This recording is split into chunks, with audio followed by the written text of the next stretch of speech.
셋. 여러분 안녕하세요. 쿠폰하우스 쿠폰주기 최일우입니다. 정말 오래간만에 이제 쿠폰하우스를 다시 찍는데, 우리는 쿠폰하우스는 부동산 정보를 쿠폰 형태로 나눠드리는 그런 유튜브 채널입니다. 한동안 우리가 유튜브를 참 못 찍었는데, 그동 뭐 정권도 바뀌고 뭐 바쁘다 보니까 못 찍었는데, 오늘 이태강 교수님 모시고 다시 한번 심기일전해서 유튜브를 한번 찍어보겠습니다. 교수님 안녕하세요. 예, 안녕하세요. 네, 그동안 잘 지내셨습니까? 뭐 잘 지냈다고 하면 잘 지냈지만 또 네, 잘 지냈습니다. 예. 제가 이제 뭐 쿠폰하우스 오랜만에 찍다 보니까 정권도 바뀌고 네. 금리도 지금 많이 올랐지 않습니까? 예. 금리도 올렸고, 그런데 이게 저 0%대 금리에서 갑자기 지금 2.5%까지 올랐는데, 또 오를 건데요. 예, 또 오른다고 하는데 갑자기 올린 것도 그렇고 해서 이제 궁금한 게 좀 많아서 예. 교수님한테 이제 한번 여쭤보고, 네. 이 저뿐만 아니라 이 유튜브를 보고 있는 시청자분들도 궁금한 게 되게 많을 겁니다. 그렇죠. 예. 그래서 이제 오늘 유튜브를 찍게 됐는데, 자, 교수님, 예. 이거 오랜만에 하는데 인사 한번 하시죠, 제대로. 예.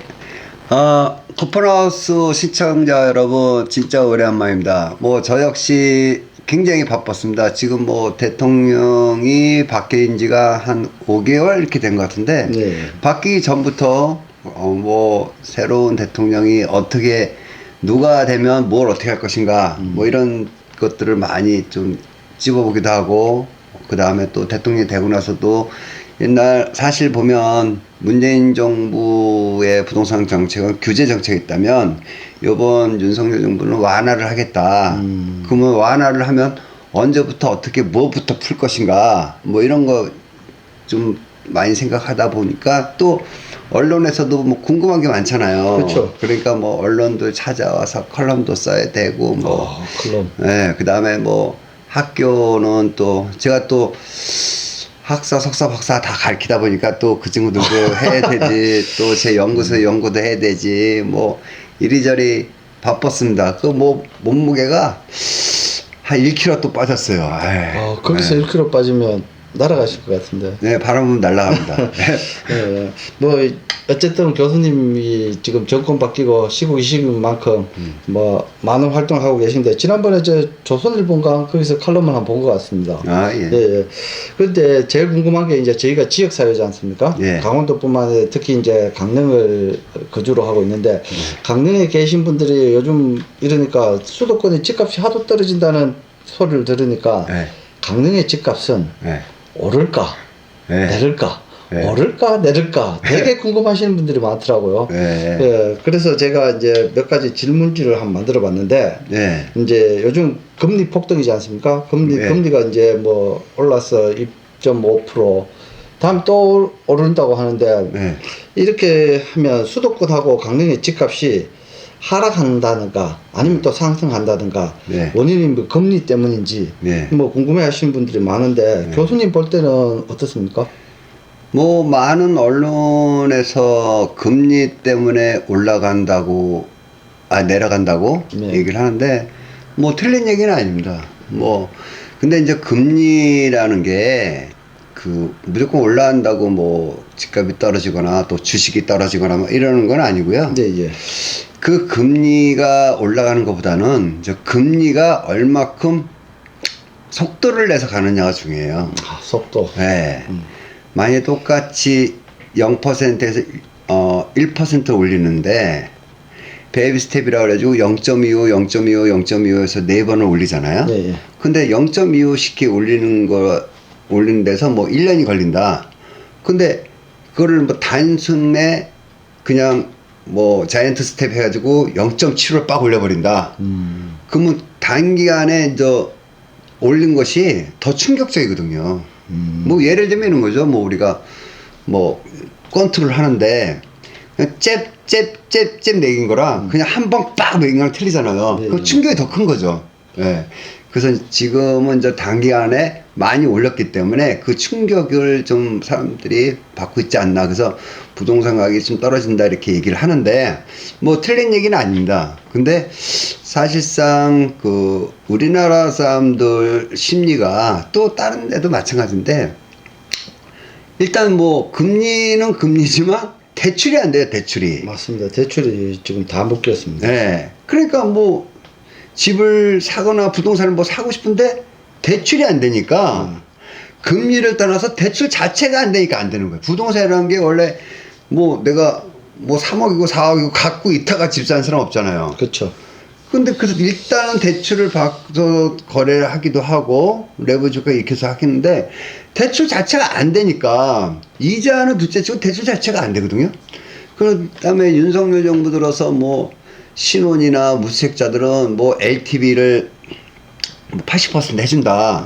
살짝 기대를 했는데 뭐 대출이 많이 나가고 가계부채가 심각하다고 느끼니까 DSR이라고 그래가지고 신용을 보는 거예요. 근데 무주택자들이 뭐 그 수익이 많지 않잖아요, 원래. 그렇죠. 무주택자. 신혼이 뭐 무주택자리, 뭐 청년이 뭐 원래 소득이 많지 않은 분들이 그분들한테는 처음에는 신용이나 갚을 능력을 안 보고 해준다고 했다가 조금 위험을 느끼니까 그분들도 전부 다 DSR이라고 그래가지고 소득을 보는 거예요. 예, 예. 바뀌어버렸단 말이야. 네, 맞습니다. 그러니까 아예 대출이 안 되기 때문에가 좀 더 비중이 있지 않나.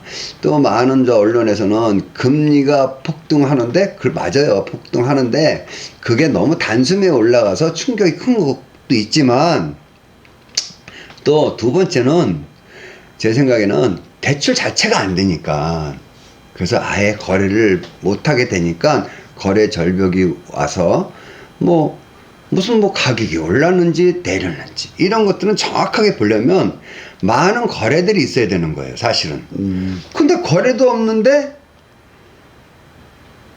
상태에서 오르는지 내리는지 정확하게 알 수 없어, 사실은. 맞잖아요? 네, 맞습니다. 많은 사람들이 사고 많은 사람들이 팔고 해서 그게 그 반복적으로 그 평균 가격이 나와야 되는데 거래 자체가 없어요. 거래 자체가. 수도권 같은 경우는. 그러니까 못 파는 거고 못 사고 하니까 진짜 급하게 파는 사람들은 이제 팔아야 되니까 뭐 싸게 팔 수밖에 없어. 왜냐면 대출이 안 되니까 싸게 살 수밖에 없거든요.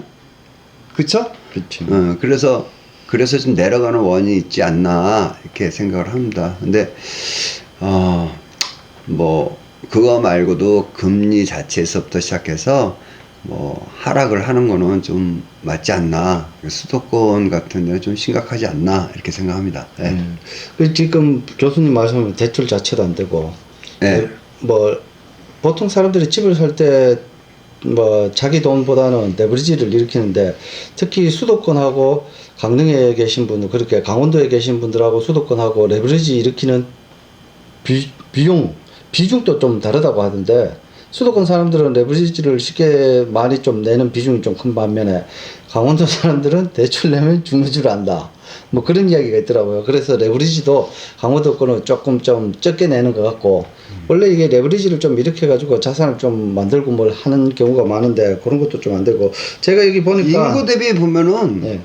강원도 분들이 대출이 좀 적어요. 네, 인구 대비 이제 수도권 사람들은 네. 뭐 인구도 많겠지만 레버리지를 일으켜서 뭐 자산 증식도 하고 이런데 강원도 분들은 빚 내면 큰일 나는 줄 아시는 분들이 많다. 네. 네.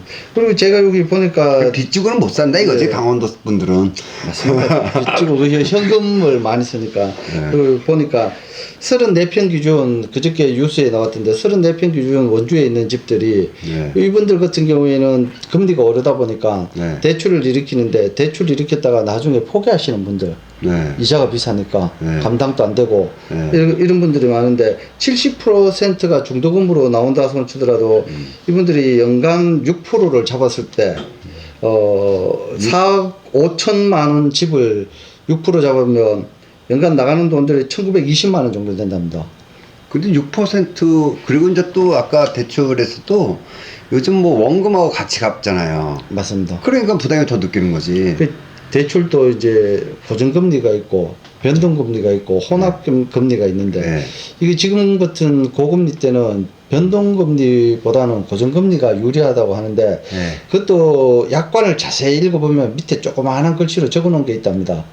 1년만 고정금리 하고 그냥 또 뭐 3개월이나 6개월 변동금리로 한다는 그런 약관도 있으니까 네. 대출 내시는 분들은 좀 자세히 좀 알아보시고 대출 내는 게 좋을 것 같고. 그게 기간별 고정금리라는 게 있어요. 예, 예. 그래서 이제 2년 동안만 고정 비율이고 그 다음부터 이제 변동금리 이렇게 이제 바뀌는 것도 있고 처음에는 변동금리였다 나중에 고정금리 바뀌는 게 있고 이제 대출에도 종류가 이제 몇 가지가 있어요. 많이 바뀝니다. 그래서 이제 원금 그 균등 방식이 있고 원리금 균등 방식이라는 게 있어요. 네, 예. 그런데 이제 그것은 이제 처음에 원금은 원금 균등 방식이라는 거는 원금하고 이자를 같이 내는 건데 처음에는 이자가 많고 원금은 좀만 갚는 거. 그런 방식이 있고 또 거꾸로 이자는 조금인데 이제 원금을 많이 갚는 거. 그런 형태들이 해서 여러 가지 이제 대출이 있죠. 네. 예. 그러면 교수님 이제 수도권 같은 경우에는 대출금이 많다 보니까 집값이 비싸니까 아무래도 대출금이 많겠죠. 그러다가 금리가 오르다 보니까 이제 매달 나가는 이자가 값당이 안 되는데 그러면 집값 자체가 또 비싸니까. 예, 그러면 수도권은 좀 그렇다 치고 저희 이제 지역 같은 경우 우리 지역 같은 경우에는 이제 특히 강원도 중에서 강릉 같은 경우에는 수도권에 의해서 영향을 얼마 정도 받을 것 같습니까? 수도권에? 예. 아, 지금 수도권이 부동산 가격이 하락하고 있는데 우리 강원도도 하락을 하는 영향을 받느냐? 네, 예, 예. 그렇습니까? 네. 예. 받겠죠, 뭐. 얼마만큼 받죠? 그러니까 뭐 대출 규모도 다르고 예. 예, 그래서 그런지 근데 그 우리 강원도에 이제 대표적으로 강릉, 원주, 춘천 이렇게 있잖아요. 속초 이렇게 있는데 수도권보다는 영향을 좀 덜 받죠. 예, 이제 덜 받는 거는 예를 든다면은 수도권이 만약에 우리가 이제 금융위기가 있었고 그 전에 IMF 위기가 있었잖아요. 예, 예. 근데 사실 지금의 저희가 봤을 때는 위기가 맞습니다. 이제 대표적인 게 우리나라가 미국 그 환율로 따졌을 때 금융위기 때도 1,400원을 넘어섰고 그 전에 IMF 때도 1,400원 넘어섰거든요. 그리고 1,400원이 넘어간 적이 없었어요. 두 번 있었지. 근데 요번에 또 1,400원 올라가고 1,450원 뭐 1,500원까지 올라갈 전망을 계속 보이는데 1,500원도 뚫릴 거다라고 했어서 환율 한 개만 봐도 IMF 때 위기, 금융위기 때 위기, 이번 세 번째 위기가 아닌가 이렇게 보이는데 그런 위기들을 왔을 때 보면은 대부분 뭐 서울에 집값이 많이 떨어진 거는 막 절반도 떨어지고 그랬거든요. 예. 근데 이제 강원도 같은 경우는 절반까지는 안 떨어지죠. 그럼 얼마 정도 떨어질 것 같습니까? 뭐 만약에 서울에 집이 12억인데 예. 작년까지만 해도 평균 집이 12억, 13억 갔습니다. 예, 예, 맞습니다. 근데 절반 떨어진다면 뭐 6억, 7억 되겠죠. 예. 그죠? 예. 어쨌든 오늘 교수님 말씀 감사하고요. 아직 그만큼 걱정 안 하셔도 되고 집값은 뭐 어차피 많이 떨어져 봐야 전세값 정도 떨어진다고 하니까 조금 더 지켜보셔도 될 것 같습니다. 오늘 뭐 예. 이렇게 말씀 나눠서 너무 고맙고 감사합니다. 예. 예. 오늘 고생하셨습니다. 오늘 저희 쿠폰하우스는 여기까지 하겠습니다. 네. 감사합니다. 하나, 둘, 셋.